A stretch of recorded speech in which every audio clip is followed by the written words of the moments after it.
क्या आपको लगता है कि बिना किसी मॉडर्न क्रेन या मशीन के ये 80,000 किलो का एक सिंगल पत्थर 20 फ्लोर ऊंची ये मंदिर के शिखर पर रखा जा सकता है? 1000 साल पहले चोला इंजीनियर्स ने ये कर दिखाया। ये है थंजावुर का बृहदेश्वरा टेम्पल। इसका मेन टावर यानी विमाना 216 फीट ऊंचा है, लेकिन असली चैलेंज इसका कुंभम यानी टॉप स्टोन है। ये ग्रेनाइट का एक मैसिव पीस है जिसका वेट 80 टन है। यहाँ सवाल ये आता है कि उसे ऊपर कैसे पहुंचाया गया। मॉडर्न थ्योरी कहती है कि इंजीनियर्स ने 6 किलोमीटर लंबी एक इंक्लाइंड रैंप बनाई थी। इमेजिन करो, एक ऐसी ढलान जो 6 किलोमीटर दूर से धीरे धीरे टेम्पल के टॉप तक जाती है। हजारों हाथियों और मजदूरों ने मिलकर इस 80 टन के ब्लॉक को उस रैंप पर धक्का देकर 216 फीट की हाइट तक पहुंचाया। इसमें सालों की मेहनत लगी थी, लेकिन इससे भी बड़ा राज इसके कंस्ट्रक्शन में है। इस पूरे मंदिर में 0 सीमेंट या एडहेसिव यूज हुआ है। ये पूरा स्ट्रक्चर इंटरलॉकिंग सिस्टम पर टिका है। पत्थर को ऐसे कट किया गया कि वो एक दूसरे में लॉक हो जाएं।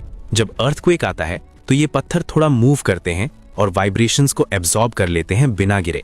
लेकिन यहाँ ये सवाल आता है कि इतना वेट होने के बावजूद ये टावर धंस क्यों नहीं गया? इसका जवाब है हॉलो कोर इंजीनियरिंग। ध्यान से देखो, इसकी फाउंडेशन वॉल 16 फीट मोटी सॉलिड रॉक है, लेकिन जैसे जैसे विमाना यानी टावर ऊपर जाता है वो अंदर से खाली होता जाता है। ये वेट शेडिंग टेक्निक थी ताकि स्ट्रक्चर का खुद का वजन कम रहे और वो कोलैप्स ना हो। इंजीनियर्स ने टावर को ऊपर से खाली रखा है ताकि टोटल वेट कम रहे, लेकिन वॉल्स को इतना थिक और मैथमेटिकली बैलेंस बनाया गया है कि वो प्रेशर को डायरेक्ट फाउंडेशन में ट्रांसफर कर देती हैं। लोग कहते हैं कि इस टावर की परछाई कभी जमीन पर नहीं गिरती।